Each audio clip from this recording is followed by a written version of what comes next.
헌신이라는 주제로 말씀을 나누겠습니다. 여러분, 헌신하면 여러분들이 가장 신앙생활하면서 많이 들어본 단어 중에 하나일 겁니다. 그래서 우리 교회의 각 기관들도 1년에 한 번씩 뭐가 있습니까? 헌신 예배가 있습니다. 그래서 믿음의 사람들에게 있어서 헌신이라고 하는 주제는 너무나 익숙합니다. 그런데 문제는 뭐냐? 헌신을 너무나 잘 알고 헌신에 대해서 무엇이 헌신인지도 알고 있는데 실제적으로 헌신하는 게 어렵다는 거예요. 그리고 헌신이 잠깐 이렇게 헌신하는 것은 쉬울지 모르겠지만 처음에 열심을 내다가 그 열심이 쭉 이어지는 것, 지속적인 열심으로 나아가는 것이 쉽지가 않다라는 것이죠. 여러분, 오늘날 잘 나가는 공동체, 기관이나 뭐 기업이나 교회나 이렇게 보면 공통된 특징이 있습니다. 그게 뭐냐면 그 공동체 안에 헌신된 사람들이 많다라는 것입니다. 그 헌신된 사람들 한 사람 한 사람의 그 수고 때문에 교회가 그리고 기관이 공동체가 더욱더 은혜롭게 발전하고 부흥하게 된다라는 것입니다. 여러분, 그런데 헌신에는 반드시 희생이 따릅니다. 그렇기 때문에 헌신을 잘 안 하려고 하는 경향이 있다는 거죠. 오늘 우리는 헌신에 대해서 여러 가지로 말씀을 중심으로 살피면서 나는 참된 헌신자인가? 내가 헌신하고 있다고 하는데 내가 하고 있는 헌신은 정말 제대로 된 헌신이 맞는가? 아니면 나는 아직 헌신에 대해서 잘 모르겠다. 그런데 오늘 말씀을 듣고 배우고 내가 헌신의 자리에 서야 되겠다라고 이렇게 여러 모양으로 여러분들에게 그리고 저에게 다짐과 결단이 찾아오는 은혜의 시간이 되시기를 주님의 이름으로 축복합니다. 그래서 우리 교회도 지금도 잘하고 계시지만 헌신하는 분들이 더 많아져서 우리 교회의 좋은 부분들은 더 좋아지고 또 좀 이렇게 개선해야 될 부분들이 있다면 새롭게 변화되어서 우리 교회와 가정이 더욱더 믿음 안에서 견고하게 세워지고 부흥과 또 더욱더 큰 은혜를 기대하는 공동체로 설 수 있기를 주님의 이름으로 축복합니다. 여러분, 오늘 헌신에 대한 주제의 말씀을 제가 준비하면서 저의 믿음의 길에 있어서 지금도 헌신자로 서이지만 언제가 열심을 내면서 헌신했는가 돌아볼 때 제가 장애인 선교단체에서 한 2년 반 정도 3년 정도 될 수도 있고요. 이렇게 사역에 있을 때가 열심히 정말 열심히 했다. 그런 생각이 들었어요. 그때는 이제 뭐든지 처음 하면 열심히잖아요. 그죠? 봉사자부터 시작했었는데 그때는 이제 제가 담당하고 있던 업무가 어떤 거였냐면 335 운동이라고 그래서 그 미랄이라고 하는 단체, 선교단체에서 이제 적이 없었습니다. 그 예배드릴 장소도 없었고 그런 그룹홈이라고 하죠. 그런 자리도 없었고 그렇기 때문에 열심히 그 후원을 받아야 했어요. 그래서 교회별로 돌면서 좀 규모가 있는 교회들 많이도 후원 받은 게 아니고 335 운동이 뭐냐면 3,000명인데 3,000원씩 5년 동안 잘 헷갈리네요.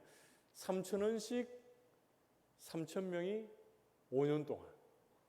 여러분, 근데 이게 얼마 안 될 것 같은데 많은 사람들이 모여서 지금은 사회복지법인을 만들고 칠곡 쪽에서 이렇게 안정된 그런 사역들을 잘 감당하고 있습니다. 근데 그때의 열심을 제가 돌아보면 지금 와서 돌아보면 그래요. 내 자신의 만족감이 좀 앞설 때가 많았고 하나님의 열심보다는 내 자신의 열심이 앞설 때가 많았다. 이런 생각이 듭니다. 그래서 오늘 이 말씀을 함께 나누면서 하나님께서 우리에게 바라시는 말씀을 통한 헌신의 부분들이 어떤 것인지를 살피면서 우리에게 또 말씀하시는 하나님의 음성을 듣기를 원합니다. 먼저 첫 번째로는 이 성경적인 헌신의 의미에 대해서 한번 살펴보겠는데요. 성경에서 말하는 헌신이 무엇인가? 성경에서 헌신이라고 하는 단어가 나오는 곳은 구약 성경에 한 4군데밖에 없습니다. 그 4군데를 중심으로 해서 구약 성경에서 나오는 헌신을 보고 그 비슷한 의미로 또 신약에서 살펴보게 될 텐데요. 우리 구약 성경에 출애굽기 32장 29절 한번 봅시다. 출애굽기 32장 29절 같이 한번 읽어봅시다. 시작. 모세가 이르되 각 사람이 자기의 아들과 자기의 형제를 쳤으니 오늘 여호와께 헌신하게 되었느니라. 그가 오늘 너희에게 복을 내리시리라. 아멘. 여러분 이 말씀을 딱 내놓고 보면은 헌신해서 복을 준다. 어때요? 너무 마음이 확 와닿죠? 내가 헌신하니까 하나님께서 내게 복을 주셨다. 그런데 이 말씀을 전체적인 이 맥락에서 보면 이 말씀이 좀 다르게 다가올 수 있습니다. 출애굽기 32장 말씀은 모세가 이제 시내산에 십계명을 받으러 하나님의 말씀을 받으러 올라갑니다. 그때 그 산 아래에 있던 사람들이 뭘 합니까? 금송아지를 만들어서 이것이 우리가 믿고 따르고 있는 하나님이다. 이렇게 하면서 잔치를 벌이고 있는 거죠. 그때 모세가 이제 내려와서 그 광경을 보고 레위 자손을 앞세워서 우상을 숭배하고 있는 너희와 형제와 친척과 너희의 이웃을 칼로 쳐라라고 해서 실제적으로 3,000명이 죽습니다. 그러고 나서 나오는 본문이 이 말씀이에요. 이 말씀을 이제 읽으면 어떤 분들이 이렇게 생각하죠. 아, 하나님 참 잔인하시다.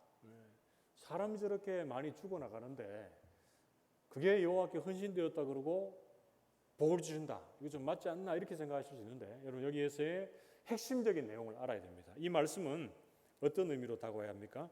여기에서 헌신이다라고 하는 뜻은 손에 무언가로 가득가득 채우다 이런 뜻이 있습니다. 뭘로 가득 채웠습니까? 손에 하나님의 뜻으로 우리의 삶을 가득 채웠다 이런 뜻이 있어요. 그래서 레위 자손이 멸한 것은 이스라엘 백성들이지만 결국에는 전체적인 의미로 보면 우상을 숭배하고 하나님을 떠나 있고 자기 욕심을 따라 살아가고 있던 그 모든 것들을 다 제하고 하나님의 뜻을 쫓아가는 것. 여러분 그게 헌신이다라고 성경 말씀합니다. 그리고 사사기 5장 2절과 5장 9절의 말씀을 보면 이런 말씀이 있습니다. 5장 2절에 이스라엘의 영솔자들이 영솔하고 백성이 즐거이 헌신하였으니 여호와를 찬송하라 이렇게 말씀하고 있고요. 5장 9절 사사기 5장 9절에 내 마음이 이스라엘의 방백을 사모함이 그들이 백성 중에서 즐거이 헌신하였으니 여호와를 찬송하라 이렇게 말하고 있어요. 여러분 헌신 앞에 지금 뭐가 들어가 있습니까? 즐거이 헌신한 즐거이. 이것은 드보라와 바락이 가나안 왕 야빈을 물리치고 불렀던 노래인데요. 여기서 우리가 알 수 있는 것이 무엇입니까? 우리가 하나님 앞에 헌신자들은 어떤 모양으로 하는 것이 정말 헌신이다라는 거죠. 누가 막 뭐라 그랬어? 아니면 누구의 시선을 의식해서 내가 수고하고 섬기고 헌신하는 것이 아니라 기쁨으로 즐거이 하나님 앞에 자기 자신을 드리는 것이 참된 헌신이다라는 것을 성경 말씀하죠. 이 비슷한 의미로 다윗의 시편 110편 3절 말씀에도 주의 권능의 날에 주의 백성이 거룩한 옷을 입고 즐거이 헌신하니 새벽 이슬 같은 주의 백 청년들이 주께 나오는도다 이렇게 말합니다. 주의 백성, 주의 청년들이 주님 앞에 즐거이 헌신했다. 이 똑같은 말이죠. 즐겁게 헌신했다. 그런데 헌신하는 주체는 누굽니까? 뭘 드리는 거죠? 자기 자신을 드리는 거예요. 자기 자신의 몸을 드리고 삶을 드려서 하나님의 일에 헌신한 하나님의 사람들을 말씀해주고 있습니다.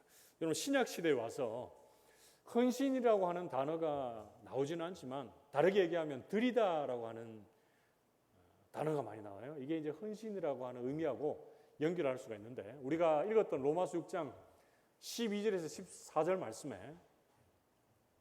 그러므로 너희는 죄가 너희 죽을 몸을 지배하지 못하게 하여 몸의 사역에 순종하지 말고 13절 또한 너희 지체를 불의의 무기로 죄에게 내주지 말고 오직 너희 자신을 죽은 자 가운데서 다시 살아난 자 같이 누구에게 드립니까? 하나님께 드리며 너희 지체를 의의 무기로 또 하나님께 드리라. 14절 같이 읽습니다. 시작. 죄가 너희를 주장하지 못하리니 이는 너희가 법 아래에 있지 아니하고 은혜 아래에 있음이라. 아멘. 이 내용은 어려운 것 같아도 딱 대조된 게 나와요. 우리는 불의의 무기입니까? 의의 무기입니까? 의의 무기죠. 우리는 죄에 순종하는 자입니까? 하나님의 의에 순종하는 자입니까? 하나님의 의에 순종하는 자. 이것만 알면 됩니다. 우리의 사욕과 욕심을 따라 살아가는 자가 아니라 우리는 우리 자신을 하나님께로 드리는 하나님의 사람이다. 우리는 은혜 안에 있는 하나님의 사람들이다라는 것을 기억하는 게 중요한 거예요. 지금 예수 그리스도의 은혜로 하나님의 자녀가 된 우리가 계속 죄와 욕심에 순종해서 나아가면 안 됩니다. 여러분. 유혹이 있고 또 넘어짐이 있지만 우리는 계속 어디를 바라봐야 됩니까? 하나님의 뜻, 하나님이 우리를 이끄시는 그 자리, 불의의 무기로 우리가 쓰임받는 것이 아니라 의의 무기로 쓰임받고 그 주님이 기뻐하시는 자리로 나아가는 것이 하나님의 사람이다라는 것이죠. 그래서 계속적으로 하나님께 드리다라는 말이 나오는데요. 로마서 12장 1절 말씀에도 그런 내용들이 나옵니다. 1절만 한번 볼게요. 그러므로 형제들아 내가 하나님의 모든 자비하심으로 너희를 권하노니 너희 몸을 하나님이 기뻐하시는 거룩한 산제물로 어떻게 해요? 드리라. 이는 너희가 드릴 영적 예배니라. 이렇게 말해요. 여기서 드리다라는 것은 구약시대에 제물을 각을 떠서 하나님께 드리는 것하고 똑같은 거예요. 제물은 잡아 죽여서 드려지지만 우리는 어떻게 드려집니까? 하나님이 기뻐하시는 거룩한 산제물로 드려지는 거예요. 우리가 제물로 바쳐지는데 거룩한 산제물로 바쳐지기 때문에 우리의 인생이 하나님 앞에 드려진 인생이다라는 것을 착각할 때가 많습니다. 그런데 우리가 주님 앞에 드려지지만 뭐가 죽어야 돼요? 우리의 자아가 죽고 우리의 속사람이 성령으로 말미암아 새롭게 되어서 하나님께 드린 자가 되어야 된다라는 것입니다. 여러분 여기서 드린다라고 하는 표현이 계속 나오는데 이 뜻은 누구누구의 곁에 두다, 누구누구의 처분에 맡기다, 누구누구에게 바치다 이런 뜻이 있습니다. 그러면 여기서 우리가 하나님께 드리는 인생으로 살고 있는 자들에게 적용을 하면 우리는 누구 곁에 있는 자입니까? 하나님의 곁에 두고 하나님의 곁에 있으면서 우리의 인생의 주인이 누굽니까? 내가 아닙니다. 내가 주인이 되어서 내가 원하는 대로 생각하는 대로 하는 자들이 아니라 내 자신의 인생이 내가 주인이 아니라 누가 주인입니까? 하나님이 주인 되시고 하나님의 처분에 우리가 모든 것을 맡기는 하나님의 사람인 줄로 믿습니다. 그렇기에 우리의 인생이 온전히 하나님께 바쳐진 자들이 되어야 된다라는 것이에요. 여러분 그 근거가 어디 있습니까? 예수 그리스도께서 하나님의 뜻에 온전히 순종해서 대속적인 죽음을 죽으시고 우리를 위해서 물과 피를 다 쏟으시고 우리를 위해서 자신의 모든 것을 다 주셨습니다. 그렇기에 그의 십자가의 죽음과 부활로 인해서 다시금 살아난 우리의 인생들이 하나님의 나라를 위해서 예수 그리스도를 위해서 헌신한다라는 것은 마땅하다라는 것이죠. 여러분 신구약 성경에서 나타나는 헌신에 대해서 배웠는데 결론적으로 헌신을 어떻게 정의할 수 있습니까? 참된 헌신의 성경적 의미를 한번 정의해 봅시다. 제가 한 줄로 한번 써봤는데요. 여러분들의 마음에 좀 와닿았으면 좋겠는데 참된 헌신의 성경적 의미를 한번 봅시다. 자, 이렇게 정의할 수 있습니다. 원주인이신 하나님의 뜻을 만족시키기 위해 자신의 모든 것을 힘껏 기쁨으로 드리는 것이다. 그렇게 어렵지 않죠? 여러분 그러니까 내가 가지고 있는 모든 것이 주인이 누굽니까? 원주인이 누구예요? 하나님이에요. 그래서 우리가 헌신한다는 것은 어떻게 보면 이게 정확한 뜻은 아닙니다. 왜냐하면 원래 주인에게 다시 드리는 것이기 때문에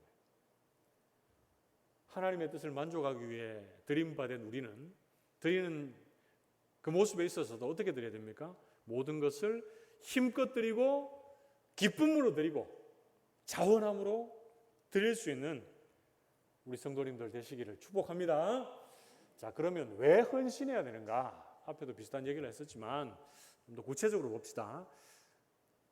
오늘 설교의 주제도 헌신인데 우리가 왜 헌신해야 되는가에 대해서 크게 두 가지로 말씀을 나눌 수가 있습니다. 우리 한번 봅시다. 왜 헌신해야 되는가? 첫 번째, 왜 헌신해야 됩니까? 우리 같이 한번 읽어봅시다. 시작. 하나님께서 우리를 사랑하셔서 구원해 주셨기 때문이다. 너무 간결하고 명확하잖아요. 우리가 왜 헌신해야 됩니까? 앞에서 제가 그리스도의 대속적인 죽음을 얘기했듯이 하나님께서 우리를 사랑하셔서 구원해 주셨기 때문에. 로마서 3장 23절 말씀 보면 모든 인간은 다 뭡니까? 죄인이에요. 죄인. 그래서 하나님의 영광에 이르지 못합니다. 그래서 이 죄의 삭은 사망이에요. 사망. 그런데 하나님의 선물, 하나님의 은사는 그리스도 예수 안에서 구원입니다. 구원. 그래서 요한복음 3장 16절이 이제 나와야 됩니다. 하나님께서 우리를 사랑하셔서 주신 가장 고귀한 선물, 같이 읽어봅시다. 시작. 하나님이 세상을 이처럼 사랑하사 독생자를 주셨으니 이는 그를 믿는 자마다 멸망하지 않고 영생을 얻게 하려 하심이라. 아멘. 하나님이 세상을, 다른 우리 이름을 넣어도 돼요. 우리 한 사람 한 사람을 너무너무 사랑하셔서 주신 최고의 선물 누굽니까? 독생자 예수 그리스도. 그를 믿음으로 말미암아 우리가 어떻게 된 거죠?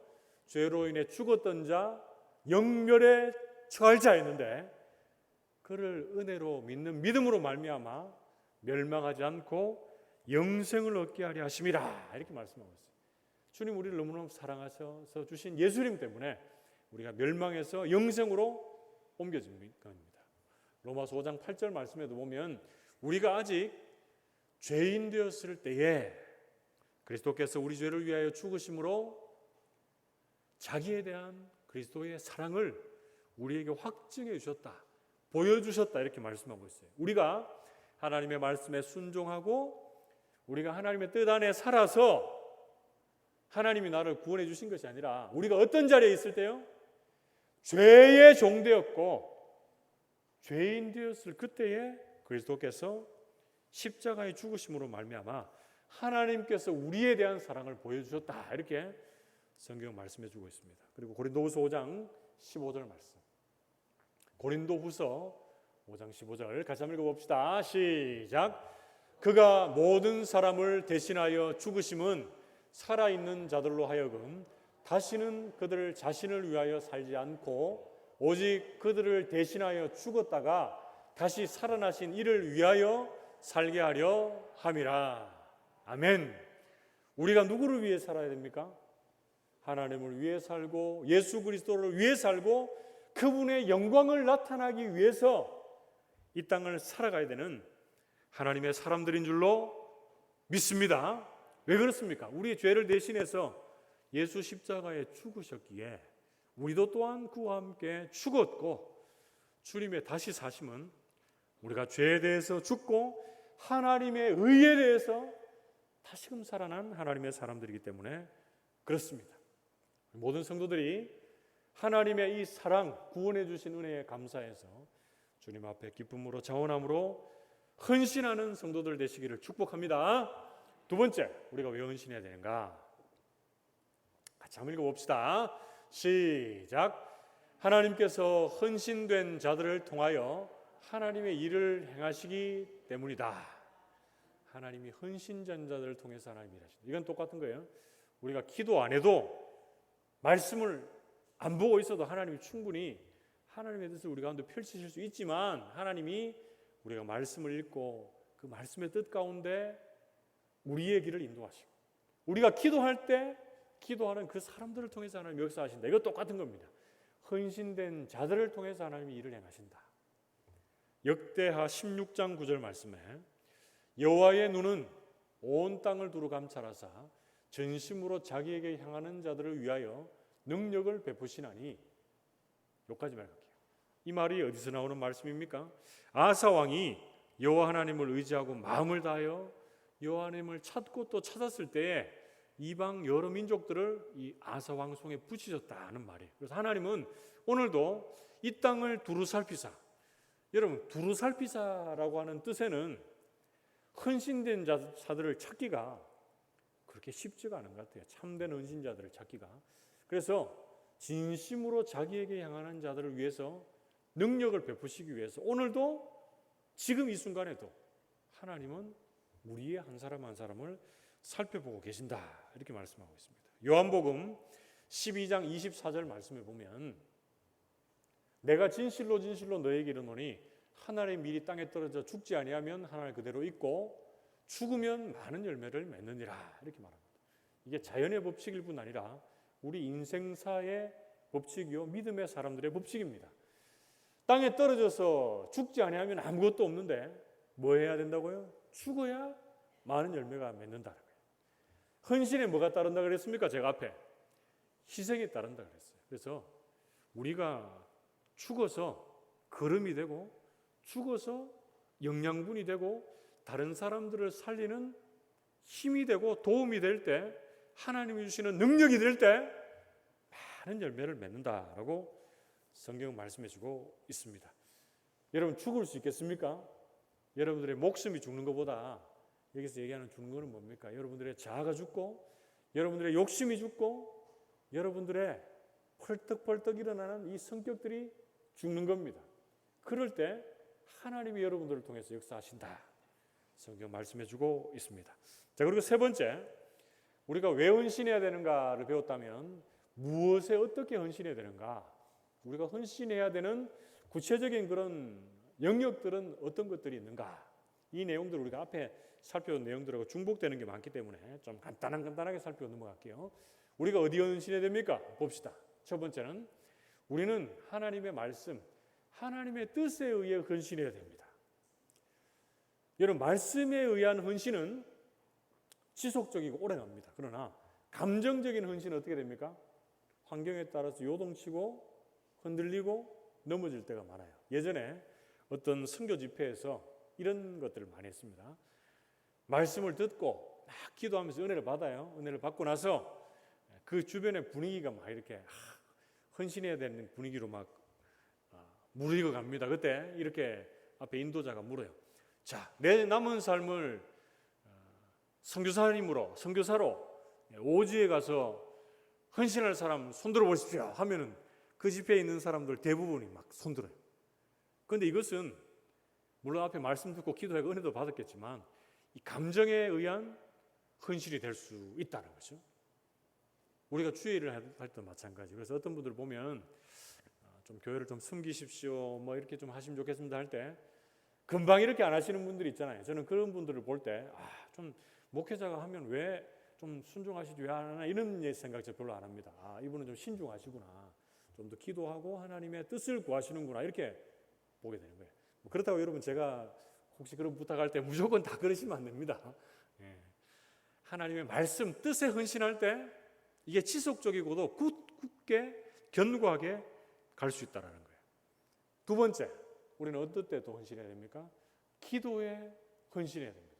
기도에 헌신한다는 것은 다른 거 뜻함이 없어요. 시편 119편 108절에 보면 기도에 헌신해야 된다는 거 이렇게 말합니다. 여호와여 구하노니 내 입이 드리는 자원 제물을 받으시고 주의 공의를 내게 가르치소서 이렇게 말하죠. 여러분 기도하는 것을 시편 119편의 기자는 뭐라고 표현했습니까? 입이 드리는 자원 제물이다. 그래서 우리가 하나님 앞에 기도하는 것도 어떻게 보면 우리가 기도의 소원을 올려드림과 동시에 우리가 하나님 앞에 헌신의 자리에 서 있다라는 것을 여러분 기억해야 돼요. 그래서 기도의 자리는 말 그대로 전에도 한번 말씀드렸지만 노동입니다. 노동. 기도하는 게 참 쉽지가 않아요. 오래 앉아 있는 것 쉬울 것 같지만 그 자리를 지키면서 하나님을 만나는 거 보통 일이 아닙니다. 제가 바라기는 여름날 우리 성도들이 새벽이나 금요기도회나 또 주중에는 이 본당도 열려 있고 이렇게 교회가 오픈이 되어 있잖아요. 언제라도 하나님 앞에 우리의 입에 자원제물을 드리면서 기도의 헌신자로 설 수 있기를 주님의 이름으로 축복합니다. 그리고 또 어떤 데 헌신해야 될까요? 우리가 가진 시간과 물질에 헌신해야 된다. 내가 가지고 있는 시간 한번 돌아봅시다. 얼마나 주님 앞에 헌신했습니까? 하나님 앞에 헌신하는 시간이 여러분 어떤 시간을 헌신한다고 생각하고 있는지 모르겠는데요. 여러분 물질에 헌신하는 것이 무엇이 물질에 헌신한다는 것으로 생각하고 있습니까? 헌금하는 것? 그럴 수 있죠. 구제하는 것? 그럴 수 있습니다. 그런데 그 모든 시간과 물질의 헌신에 있어서 여러분들의 마음속에 내가 내 것을 하나님 앞에 드렸다 이런 생각을 하지 마시고 그 모든 것은 주님의 것이고 내가 주님 앞에 다시금 돌려드린다라는 의미로 헌신의 자리에 기쁨으로 자원함으로 즐거이 힘껏 설 수 있기를 축복합니다. 그리고 어떤 데 헌신해야 됩니까? 자신이 가지고 있는 은사로 헌신해야 됩니다. 그래서 제가 우리 공부하고 있는 아이들에게 자주 하는 말이 있는데요. 공부 열심히 해라. 공부하는 것, 공부 잘하는 것도 은사가 될 수 있는데 공부가 잘해서 어떤 인물이 되면 그 인물이 되는 것으로 내 혼자 잘 먹고 잘 살려고 공부하는 건 아니다. 다른 사람에게 유익을 끼치고 다른 사람을 세우는 것이 진짜 바로된 하나님의 사람이다. 이 얘기를 계속합니다. 여러분 그렇습니다. 공부를 잘해서 우리나라의 소위 말하는 전문직이 될 수 있습니다. 의사, 교수 될 수 있죠. 그죠? 또 법관 다 될 수 있습니다. 그러나 그런 일들을 통해서 그 자신이 유익을 누리고 혜택을 누리는 것도 좋지만 더 중요한 건 무엇입니까? 그것으로 인해서 약하고 도움이 필요한 자들에게 자신이 가지고 있는 이 전문적인 능력들을 가지고 섬기는 것, 그것이 바로 자신의 은사를 가지고 제대로 섬기는 것이죠. 그리고 기술직 전문직도 마찬가지입니다. 제가 예전에 농촌 봉사활동을 매 하다 보면 거기에 꼭 필요한 몇 분들이 있습니다. 누가 가장 많이 거기에 귀하게 헌신자들로 쓰임 받으셨을까요? 대표적으로 얘기하면 전기기술자들, 그리고 미용봉사자들 너무너무 필요합니다. 농촌 가서 그죠? 할머니들 그죠? 머리 해드리고 얼마나 좋아하시는지 몰라요. 그리고 가게에 전기 그죠? 오지에 가가지고 전기 다 수리해 주시고 얼마나 좋은지 몰라요. 여러분 그런 은사, 자신이 가지고 있는 은사로 하나님 앞에 헌신의 자리에 설 수 있는 저와 여러분들이 될 수 있기를 축복합니다. 여러분 그리고 우리가 헌신 중에 헌신은 누구에게 헌신하는 겁니까? 예수 그리스도께 헌신하는 겁니다. 여러분 예수 그리스도께 헌신하는 건 뭡니까? 하나님 가장 많이 사랑하고 하나님이 우리의 인생의 주인임을 고백하면서 주님 앞에 우리의 모든 전 삶을 내어드리는 것, 그것이 바로 우리의 삶의 헌신이다라는 것에 이견이 없을 것입니다. 그리고 마지막으로 우리는 어디에 또 헌신해야 됩니까? 예수 그리스도께서 그리고 하나님께서 우리에게 주신 지상 사명에 헌신해야 됩니다. 주님이 우리에게 주신 지상 사명은 어디에 나와 있습니까? 마태복음 28장 19절에서 20절 말씀에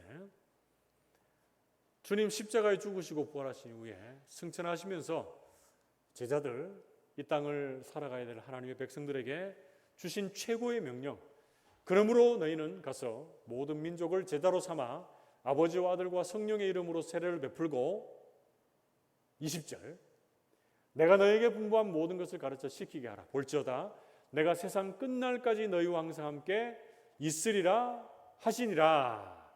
아멘. 뭡니까? 뭐가 지상명령입니까? 하늘과 땅의 모든 권세를 주셨는데 그 권세를 가지고 모든 민족에게 나아가 주님께서 우리에게 분부한 모든 것을 가르쳐서 지키게 하는 거예요. 지킬 때까지 가르치는 거예요. 제자 삼는 거예요, 여러분. 제자 삼는 거. 더 쉽게 얘기하면 전도하는 거예요. 하나님이 세상 끝날까지 우리와 함께 해주시겠다. 임마누엘 약속을 주고 계십니다. 사도행전 1장 8절 말씀에 오직 성령이 너희에게 임하시면 너희가 권능을 받고 예루살렘과 온 유대와 사마리아와 땅끝까지 이르러 내 증인이 되리라 하시니라. 이렇게 말씀합니다. 이게 바로 지상 명령이잖아요. 어디서부터 어디까지 갑니까? 가까운 곳에서 먼 곳까지 갑니다. 예루살렘, 온 유대, 사마리아와 땅끝까지 가는데 증인이 되는 이 점점 확대되는 부분에서도 우리가 먼저 주목할 것이 있는데 하나님은 우리에게 네가 땅끝까지 가서 증인되라 라고 말씀하시기 전에 우리에게 뭘 주십니까?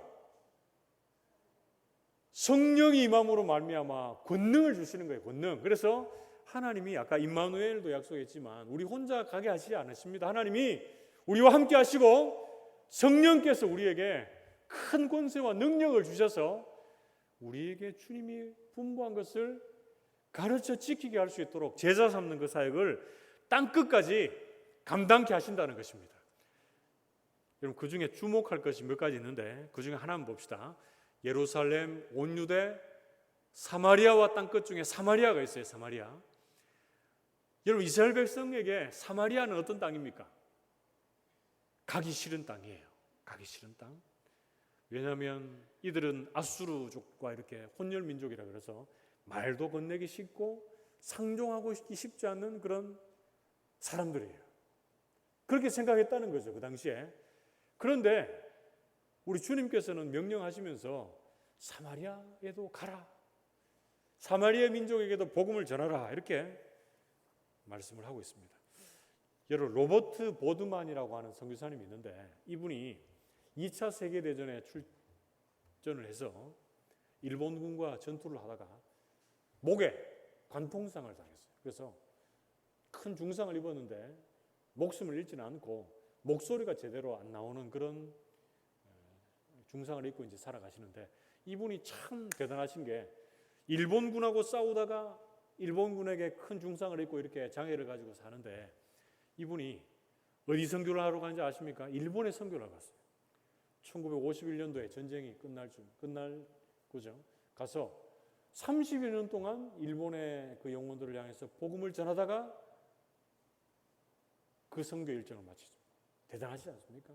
우리는 예를 들어 어떻습니까? 우리가 소위 말하는 불신자들 중에도 우리하고 맞지 않고 막 원수 같은 사람도 있을 수 있잖아요, 그죠? 그런 사람들에게 복음을 전하고 싶습니까? 가기도 싫고 보기도 싫죠, 그죠? 그러나 하나님은 우리에게 원수같이 보이는 사람일지라도 가라, 복음을 전하라, 이렇게 말씀하는 거죠. 그리고 땅끝이라고 할 때 땅끝이 먼 오지가 아니고, 제가 어떤 의미로 말씀드렸죠? 돌아 오다 보면은 땅끝이 내 삶의 현장이다 그랬습니다. 우리 가장 가까이에 있는 불신의 가족들, 친척들, 이웃들, 어떻게 보면 몸은 가장 가까이 있는데 마음이 가장 멀리 있어요. 전도하려고 기도하는데 잘 안 돼요. 가장 변화되기 어려운 땅끝 족속이 바로 우리 불신의 가족들, 친척들, 이웃들입니다. 여러분, 그들에게 하나님께서 오늘도 지상 사명을 주셔서 가라, 외치라, 복음을 전하라, 이렇게 말씀을 하십니다. 여러분들에게 그 사명의 온전한 수행이 있는 믿음의 여정이 되시기를 주님의 이름으로 축복합니다. 자, 이제 마지막입니다, 여러분. 오래 달려왔는데 참된 헌신에 이르는 단계가 있습니다. 이것은 제가 예전에 어떤 말씀을 나누면서 한번 여러분들에게 소개해 드린 적도 있는 것 같은데요. 점점 밑으로 갈수록 고차원의 단계입니다. 4가지 단계가 있는데 1단계부터 한번 봅시다. 처음에 나는 내가 원하는 대로 하겠다. 하나님께서 내가 뭘 원하는지 신경 쓰지 않겠다. 이건 뭡니까? 내가 하고 싶은 대로 그냥 다 하겠다. 하나님이 내게 원하는 삶이 뭔지 신경 안 쓰겠다. 이건 뭐하고 똑같은 거예요? 불신자들하고 똑같은 거예요. 믿음의 사람들 안에서도 정말 신앙의 초보의 단계, 불신자하고 똑같습니다. 두 번째, 점점 이제 단계가 높아집니다. 두 번째는 하나님께서 먼저 내게 원하는 것을 주시면 나도 하나님께서 원하시는 것을 드리겠다. 이건 뭡니까? 조건부 신앙, 어린아이의 신앙과 같은 거예요. 하나님이 내게 뭐 이걸 내가 원하는 거 줘야 나도 하나님께 드리겠다. 세 번째, 하나님께서 원하시는 것을 먼저 드리겠다. 그러면 내가 원하는 것을 하나님께서 주실 것을 믿는다. 이거는 이제 믿음이 좀 좋습니다. 그러나 이것은 타종교하고 비슷합니다. 여러분, 타종교의 많은 신들에게 그 신을 따르는 사람들이 어떻게 합니까? 재물을 가지고 가죠. 재물을 가지고 와서 그 신을 막 달랩니다. 기분 좋게 달래가지고 자기가 원하는 것을 얻어내는 거예요. 이거하고 똑같은 신앙입니다. 그래서 여러분, 자판기 신앙 들어봤습니까? 램프의 요정, 지니의 신앙 들어봤죠? 뭔가를 넣으면 나와야 돼요. 문지르면 요정이 나와서 우리가 원하는 걸 다 들어줍니다. 이 신앙이죠, 이 신앙. 대부분의 신앙을 가지고 있는 분들이 가지고 있는 일반적인 신앙의 모습이다라고 보시면 좋겠습니다. 그러나 우리가 정말 따라가야 되고 바라봐야 되는 그런 고차원적인, 어떻게 보면 헌신의 단계는 네 번째입니다. 네 번째. 네 번째 한번 같이 읽어봅시다. 네 번째. 같이 읽습니다. 시작. 하나님께서 내가 원하는 것을 주시든 안 주시든 관계없이 나는 하나님께서 원하시는 것을 하나님께 드리겠다. 아멘 나옵니까? 신앙의 성숙의 단계죠. 하나님이 내게 원하는 것 주시든 안 주시든 간에 나는 하나님이 원하시는 그 길을 가겠다. 고차원적인 믿음의 단계입니다. 여러분들은 지금 어느 단계에 속해 있습니까? 1, 2, 3, 4 될 수 있으면 뒤에 단계로 이동하고 또 뒤에 단계로 나가는 여러분 되시기를 축복합니다. 여러분 말씀을 맺으려고 합니다. 오늘 이 헌신에 대한 부분들을 여러 가지로 살펴보았는데요. 기억해야 될 몇 가지만 한번 봅시다. 여러분 헌신하는 것은 어떻게 정의를 했습니까? 헌신하는 것은 하나님의 뜻을 만족시키기 위해서 원주인이신 그 하나님 앞에 내 자신의 모든 것을 어떻게 해요? 기쁨으로 힘껏 드리는 것이다. 이런 말씀드렸습니다. 그런데 왜 헌신해야 됩니까? 하나님이 우리를 구원하셨고 우리를 너무너무 사랑하시기 때문에, 예수님의 십자가의 구속사이기 때문에 주님 우리에게 다 주셨는데 우리가 주님 앞에 못 드릴 게 뭐 있습니까? 그죠? 우리는 헌신해야 됩니다. 두 번째로 하나님은 헌신된 하나님의 사람들을 통해서 일하시기 때문에 그렇습니다. 우리가 어떤 모양으로 하나님 앞에 무엇을 헌신해야 됩니까?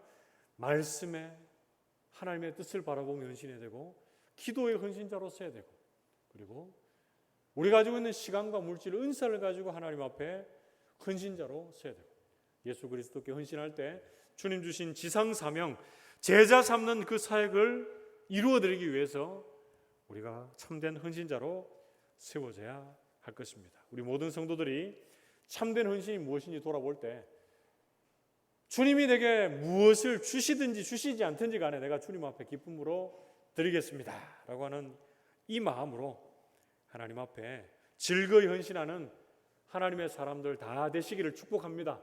그래서 우리 교회에 이 참된 헌신자들이 많이 일어나서 우리 교회가 더욱더 부흥하고 미래가 더 밝은 교회가 될 수 있기를 주님의 이름으로 축복합니다. 함께 기도합시다.